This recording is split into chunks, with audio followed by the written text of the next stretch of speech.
Quisiera proponeros un ejercicio de imaginación para empezar. Quizá esta imagen nos puede ayudar y también quizá cerrar los ojos después de ver la imagen os pueda ayudar. Pero quiero proponeros un ejercicio de imaginación. Imaginad que estáis en medio de una noche oscura, tormentosa, y que estáis en alta mar. Las olas golpean con furia la embarcación en la que te encuentras. El viento ruge y la visibilidad es prácticamente nula. En medio de este caos, de repente aparece un faro resplandeciente en la distancia. Su luz atraviesa la oscuridad, ofreciendo dirección y seguridad a aquellos que están en la barca. Sin esa luz, el barco estaría a la merced de los vientos y de las corrientes y corría un riesgo seguro de naufragar contra las rocas. Bien, os propongo que esta ilustración muestra o pone en evidencia lo que puede ocurrir en nuestras vidas en más de una ocasión, o puede que sea lo que está ocurriendo en este momento en nuestra vida. La tormenta puede representar varias cosas, sobre todo pues, esas pruebas y esas tribulaciones, pero también podrían ser algunas falsas enseñanzas de aquello que decimos políticamente correcto, que hacen zozobrar a nuestra mente, o algunos de estos valores éticos, morales de nuestra nueva sociedad que nos invitan a desviarnos de la verdad para hundir nuestras vidas. El barco simboliza, como no, nuestra vida de fe, que necesita un rumbo claro, para no perderse, para no naufragar. Y el faro firme sobre su base representa, como no, la centralidad de Cristo y la correcta interpretación de la palabra de Dios. Sin Cristo como centro de nuestra vida y de nuestra fe, se vuelve todo sin sentido y frágil.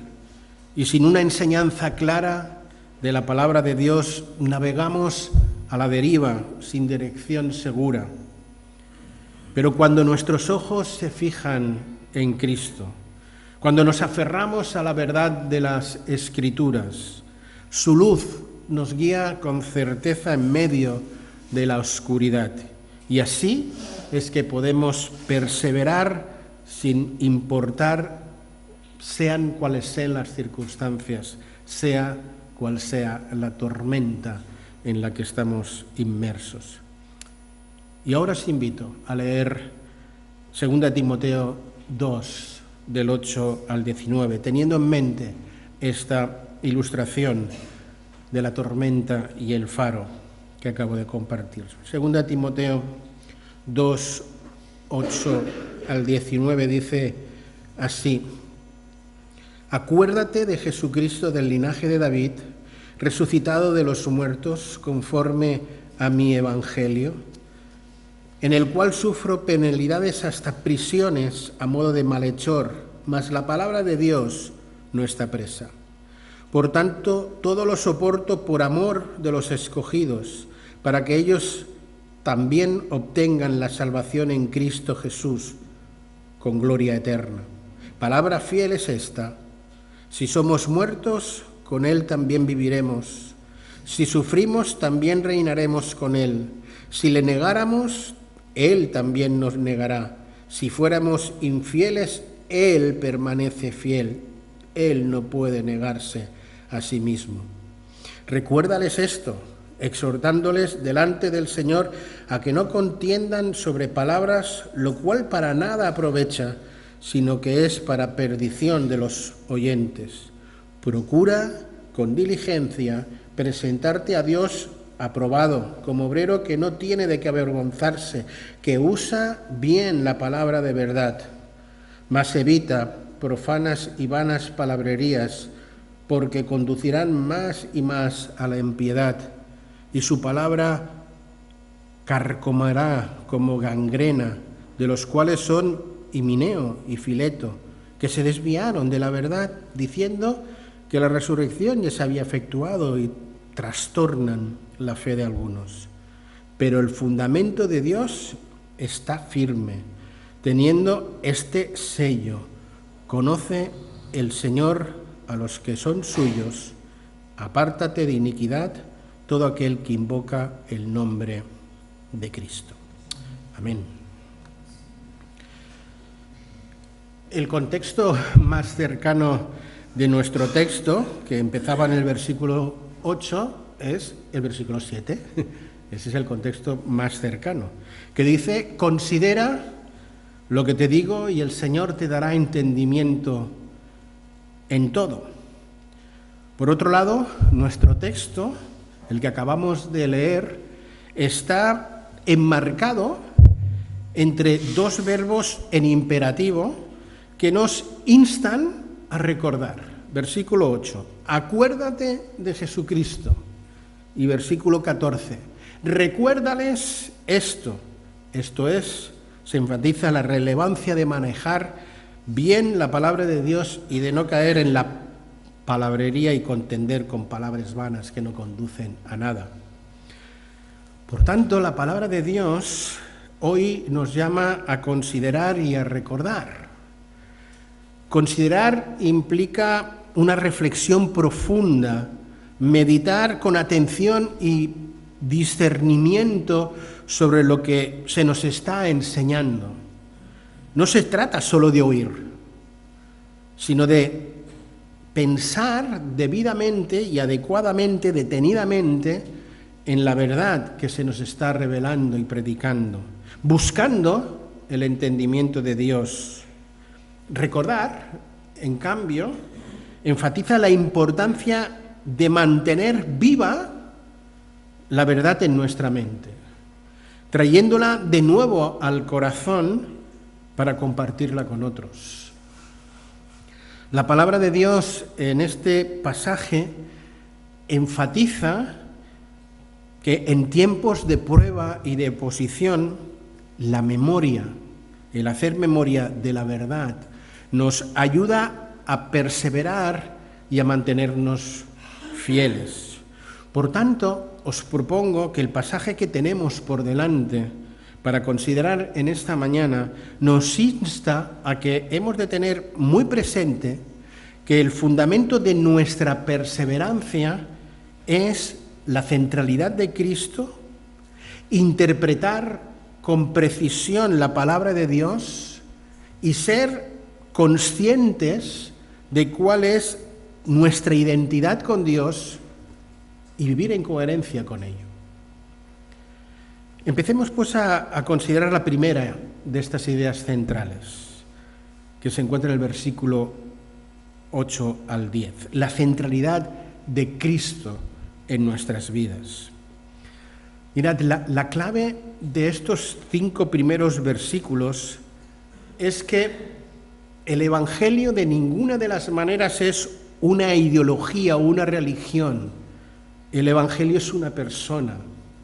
El Evangelio es Jesús. El fundamento de nuestra perseverancia es, por tanto, la centralidad de Cristo en nuestras vidas.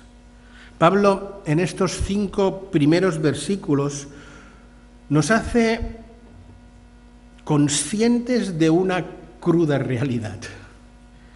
Y esa cruda realidad no es otra que recordarnos que creer en Cristo y perseverar en Cristo y en el mensaje del Evangelio puede conducirnos a padecimientos, algo que le estaba sucediendo a Pablo en estos momentos, que por causa de Cristo y de la predicación del Evangelio se encontraba encadenado.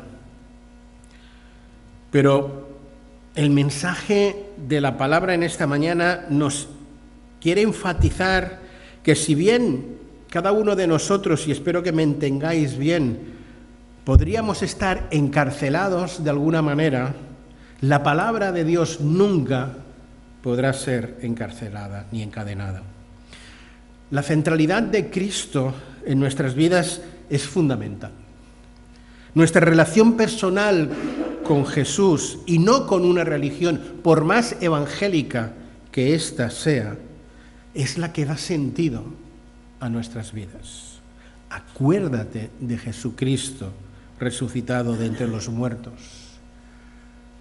Nosotros no tenemos una relación con alguien que está muerto, que está clavado en una cruz, sino con alguien que ha resucitado, con alguien que está vivo, que está sentado en el trono, que intercede por nosotros, que nos cuida. Y con Él mantenemos una relación de intimidad y de proximidad. Acuérdate de Jesucristo.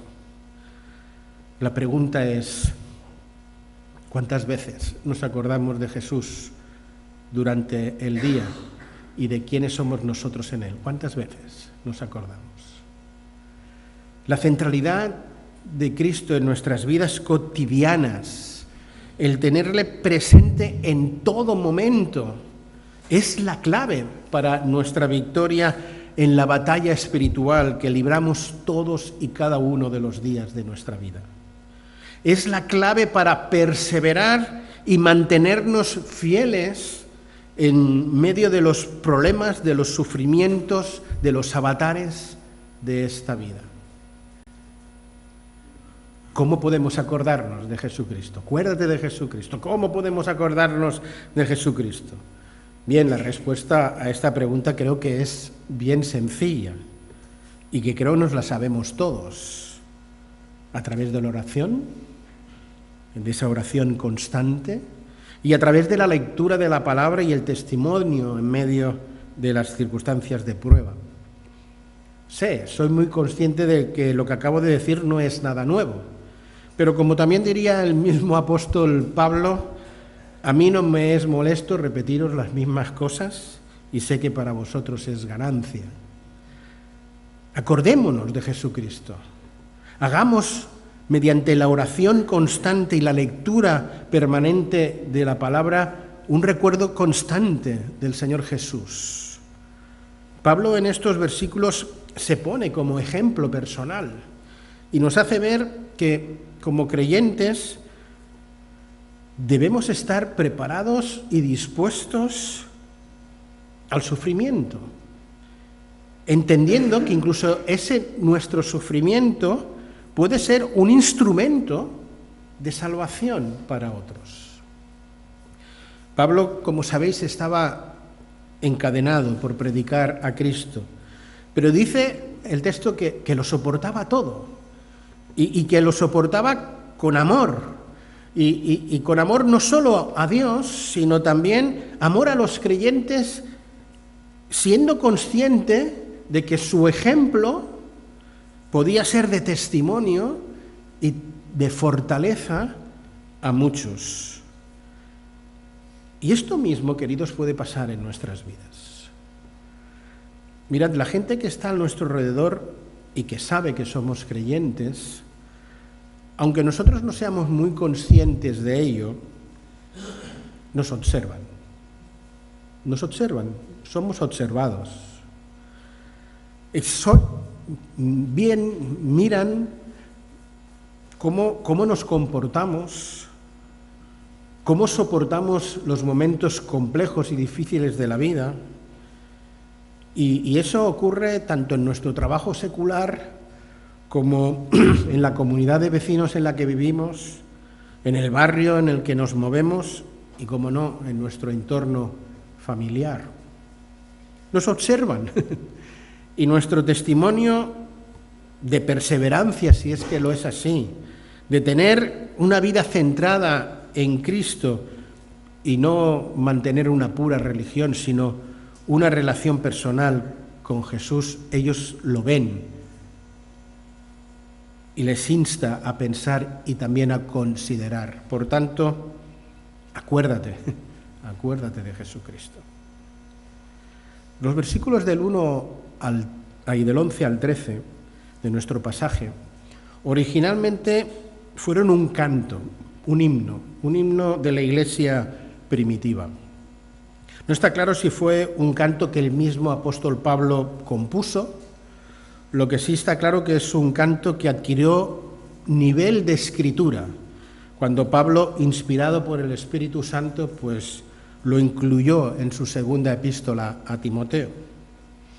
Que los versículos de 2 Timoteo 2, 11 al 13 sean considerados por muchos comentaristas como un himno de la Iglesia primitiva se debe a esa estructura poética, a ese ritmo y a ese paralelismo característico de los himnos de la primera Iglesia, los himnos antiguos.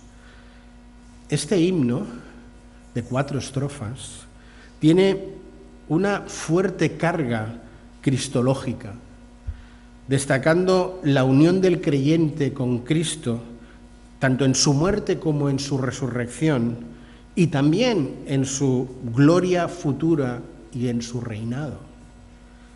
La primera estrofa: si somos muertos con Él, también viviremos con Él. Alude a la identificación del creyente con esa muerte de Cristo y enfatiza la esperanza de nuestra resurrección basada, como no, en la resurrección de Jesús. Algo que el mismo apóstol enseñó también ya en Romanos capítulo 6. Y si morimos con Cristo, creemos que también viviremos con Él, y como hemos cantado, ya sea que muramos o que vivamos, somos del Señor.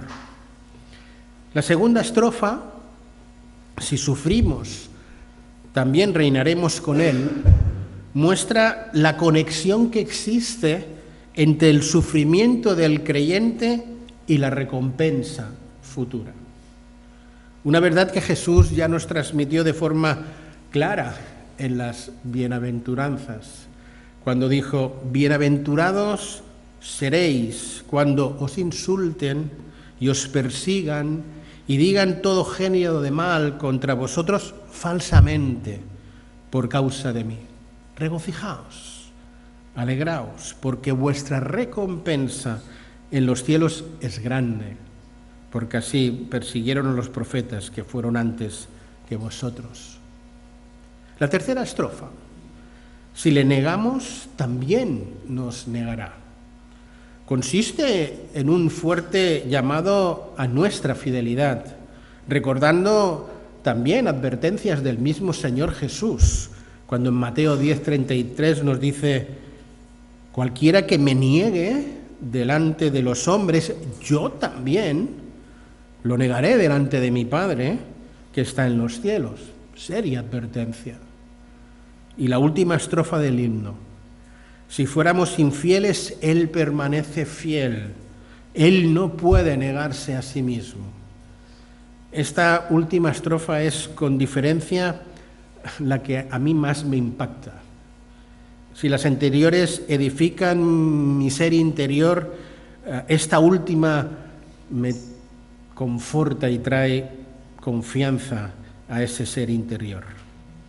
Esta última estrofa pone en evidencia que, al fin y al cabo, todo descansa no en mí, todo descansa no en mi fidelidad, sino en su fidelidad. Y en esa paradójica verdad que nos dice este texto, de que el mismo Dios se ha puesto limitaciones, no puede negarse a sí mismo. Esta última estrofa destaca la fidelidad de Dios, la fidelidad de Cristo, la cual no depende para nada de si nosotros somos fieles o no. Expresa que aunque los creyentes podamos fallar, y de hecho fallamos innumerables veces, Dios es inmutable, Dios no cambia, Dios cumple con sus promesas. ¿Por qué? Porque Dios no puede negarse a sí mismo.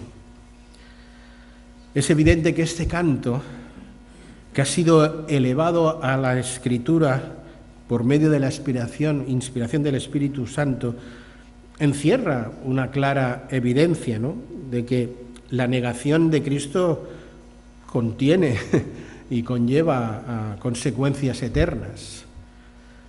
Pero el himno, todo y la advertencia, es un himno retador. Consiste en hacernos un llamado a la fidelidad. Nos exhorta a los creyentes a permanecer firmes en medio de cualquiera que sean las circunstancias. Y nos recuerda que nuestra identificación con Cristo es la clave para tener una vida victoriosa. Pero lo destacable de este canto, de esta palabra inspirada por Dios, resulta que no solo es un texto retador, que lo es, sino también muy, pero que muy esperanzador. Pues lo que hace es hacernos ver esa fidelidad de Dios, haciéndonos ver la inmensa gracia de Dios y su infinita misericordia, y que Él nos va a tratar no como merecemos, sino como necesitamos. Que a pesar de nuestra infidelidad, Dios no va a cambiar de opinión. Va a permanecer fiel y va a cumplir con todas y cada una de sus promesas en nuestras vidas. A Él sea la gloria. Por tanto, este canto, que servía como una afirmación de fe para la primera iglesia, la iglesia primitiva, es hoy para nosotros, la iglesia del siglo XXI, un claro llamado a cada uno de nosotros a perseverar en la verdad, a confiar en la fidelidad de Dios y a poner a Cristo en el centro de nuestras vidas. Al inicio de la predicación os decía que hoy la palabra de Dios nos insta pues a tener claro que el fundamento para perseverar es esa centralidad de Cristo y el interpretar con precisión la palabra de Dios. Hasta ahora hemos visto el primer fundamento.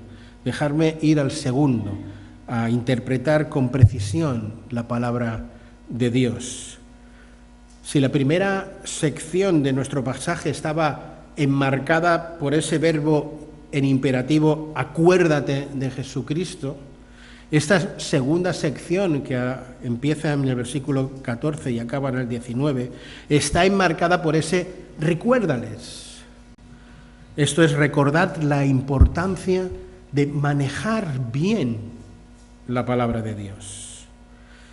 Y para lograr ese fin, lo primero que hace Pablo a su pupilo Timoteo, que era el primer destinatario de esta carta, es hacerle ver la futilidad de enfrancarse en discusiones inútiles que lo que hacen no es edificar, sino destruir. Y creo que aquí hay una buena aplicación para nuestras vidas, ¿no? Yo creo que este primer versículo debería hacernos reflexionar seriamente a más de uno de nosotros, ¿no?, que nos gusta pues debatir, discutir, sobre todo un servidor. Yo reconozco que soy de los que le gusta, ¿no?, que tiene una tendencia natural a debatir, a combatir con argumentos. Y este texto nos hace pensar que antes de hacerlo deberíamos darle dos vueltas, ¿no?, y preguntarnos cuál es nuestra verdadera motivación al hacer esto, ¿no? Preguntarnos si este debate glorifica a Dios y edifica a otros, o lo que hace es inflar un poco nuestro orgullo al hacer evidente que tengo argumentos y que los tengo muy bien elaborados y que puedo defender bien mi posición, ¿no?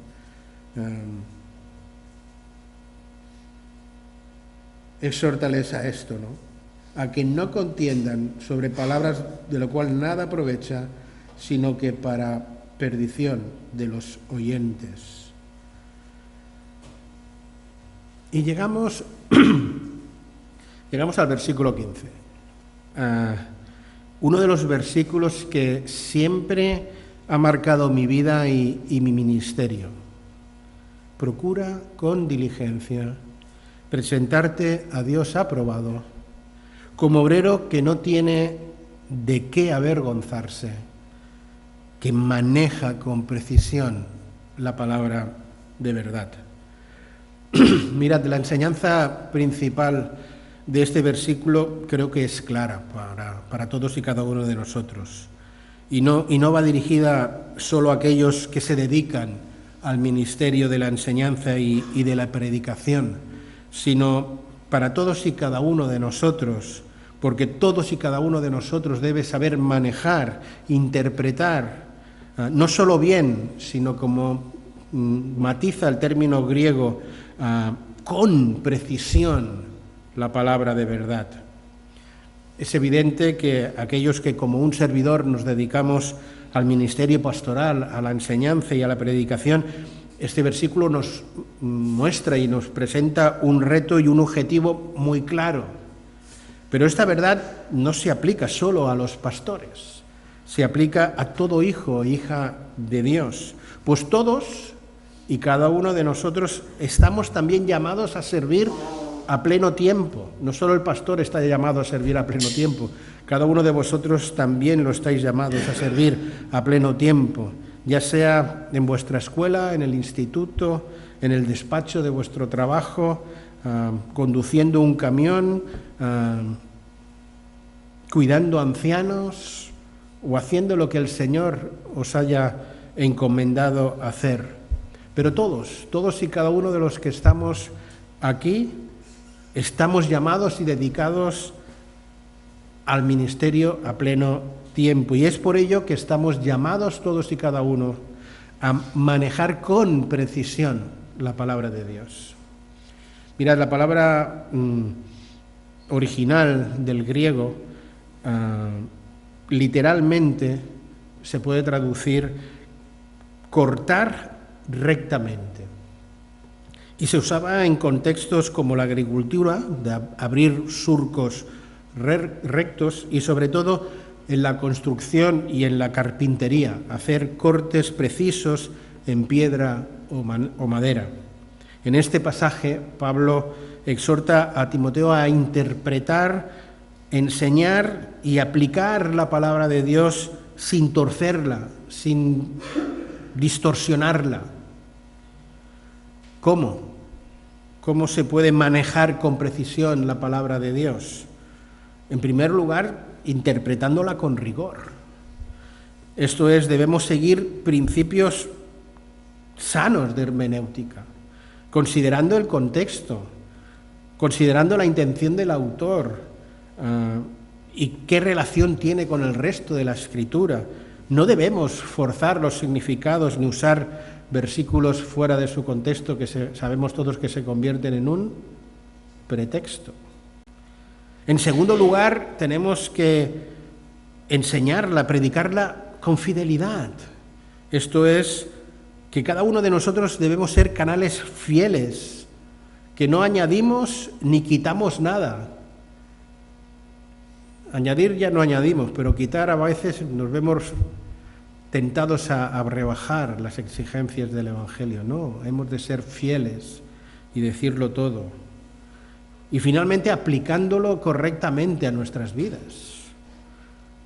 No solo es cuestión de conocer bien la palabra, sino también de vivirla, de llevar los principios y las verdades bíblicas a la vida real, a la vida cotidiana. En resumen, es una exhortación a la responsabilidad del estudio de la palabra, de la enseñanza de la palabra y de la aplicación de la palabra con esmero a nuestras vidas. Y creo que aquí la aplicación se hace necesaria, ¿no? Preguntas como: ¿estoy estudiando la palabra de Dios durante la semana? ¿O solo me dedico a hacer una lectura rápida y superficial en casa de la palabra? ¿Cojo papel y lápiz para estudiar la palabra? Estoy leyendo libros que me ayudan a entender y a manejar con precisión la palabra.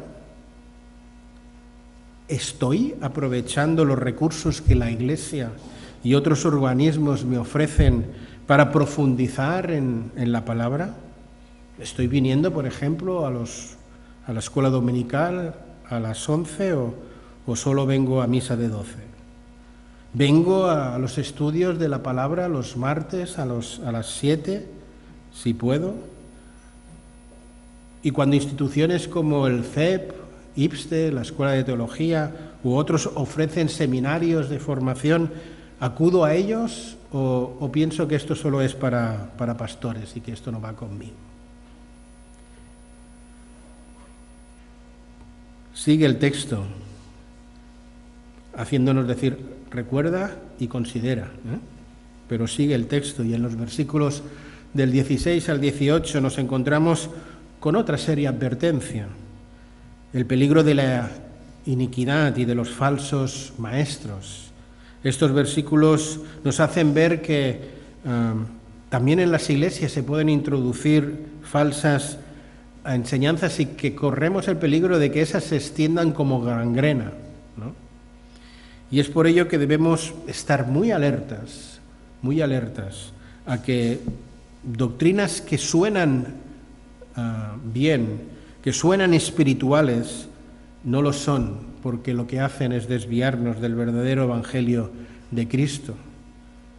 En este pasaje Pablo menciona a Himeneo y a Fileto, ¿no? Que se convirtieron en falsos maestros y que distorsionaron pues una verdad profunda del evangelio, diciendo que la resurrección ya había ocurrido, ¿no? Y esto había hecho daño a varios. Dice que consiguieron desviar a algunos de la fe. Hoy en día también nos encontramos con doctrinas que, aunque no son las mismas del siglo I, sí que están haciendo daño en nuestros tiempos, ¿no? Como el Evangelio de la Nueva Era o el Evangelio de la Prosperidad o todas estas religiones místicas, ¿no? Que pueden sonar atractivas, que pueden utilizar lenguaje espiritual, pero que en el fondo niegan las verdades profundas sobre las cuales se sustenta el Evangelio. Y lo más peligroso es que todas estas falsas doctrinas pueden confundir a más de uno, hacer que pierdan la esperanza a más de uno y que pongan en duda incluso hasta su propia salvación. Y así como Pablo animó a Timoteo a vigila, está atento, nosotros también tenemos que estar vigilantes y atentos a esta realidad. Y para poderlo hacer no nos queda otra que manejar con precisión la palabra de Dios. Si no, nos van a meter más de un gol. Mirad, hasta ahora hemos visto que para fundamentar nuestra perseverancia en la verdad, primero tengo que centrar mi vida en Cristo y en segundo lugar manejar con precisión la palabra de Dios. Y el texto en nuestro último versículo nos hace ver que para perseverar en la verdad he de ser también muy consciente de cuál es mi identidad en Dios y sobre todo vivir en coherencia con ello. Pablo apela en el versículo 19 a ese fundamento de Dios, esto es, a esa nuestra identidad en Dios como hijos de Dios, como algo que debe ser para nosotros inamovible, debe ser nuestro fundamento central en la vida, debe ser aquello que da sentido a nuestra vida, debe ser aquello que nos sustenta y que nos mantiene en pie en cualquiera que sean nuestras circunstancias, recordar que soy un hijo amado de Dios. Pablo es consciente de que el creyente se siente todos los días presionados por pruebas, por sufrimientos, incluso por la seducción de los valores de este mundo, por la confusión que causan estos falsos maestros con esas falsas enseñanzas, y que todo puede a más de uno generar alguna duda, alguna incertidumbre.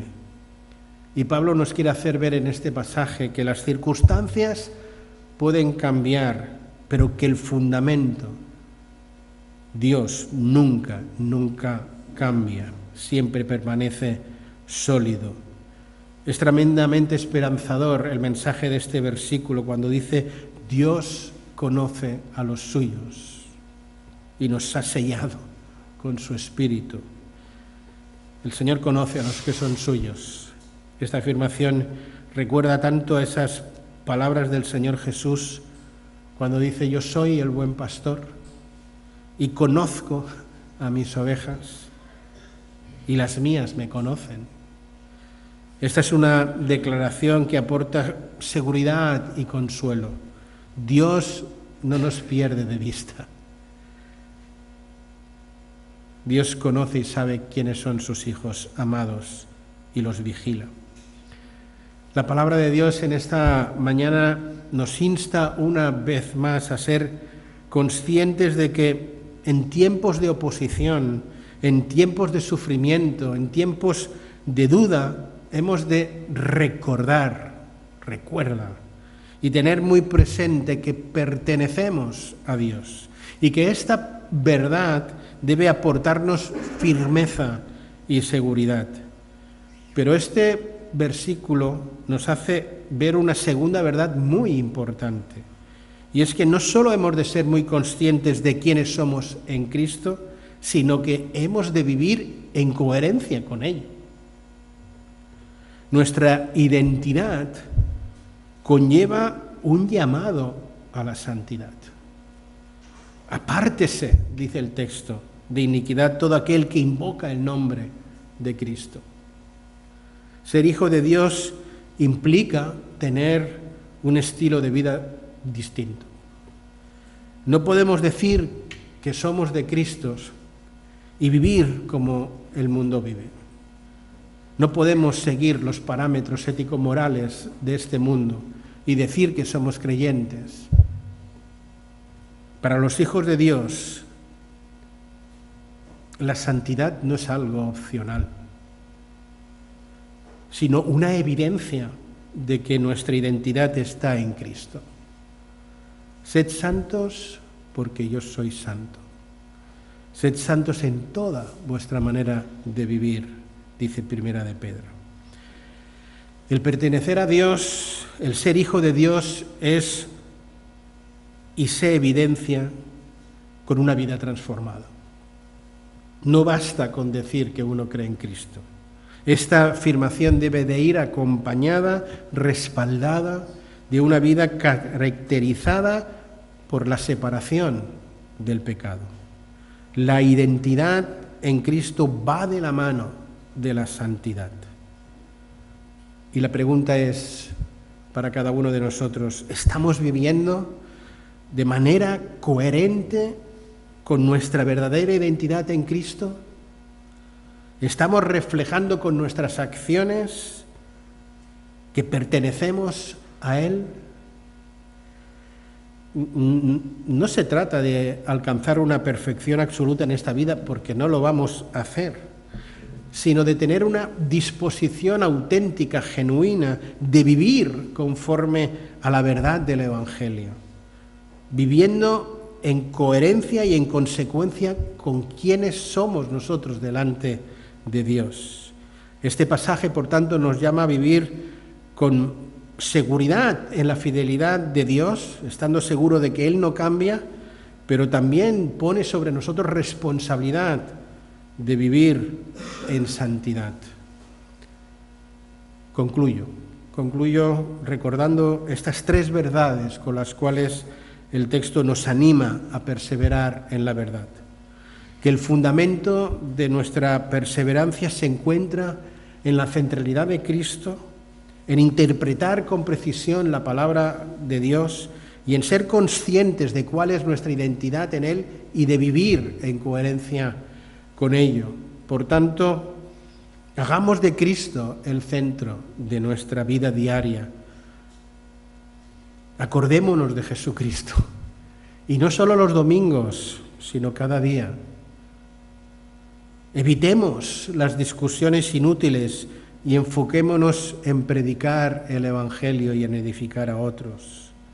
Esforcémonos en estudiar bien la palabra y en aprovechar todas las oportunidades que se nos brindan para estudiarla, conocerla y poderla manejar con precisión. Y vivamos de acuerdo con lo que es nuestra verdadera identidad. Seamos coherentes con lo que somos. Una vida centrada en Cristo nos va a dar la fuerza para perseverar. Manejar con precisión la palabra nos va a proteger para desviarnos y nos va a fortalecer en nuestra fe. Y recordar, somos llamados a vivir con fidelidad y con compromiso a la verdad, siendo conscientes de quiénes somos delante del Señor. Que Él bendiga su palabra en nuestros corazones. Amén.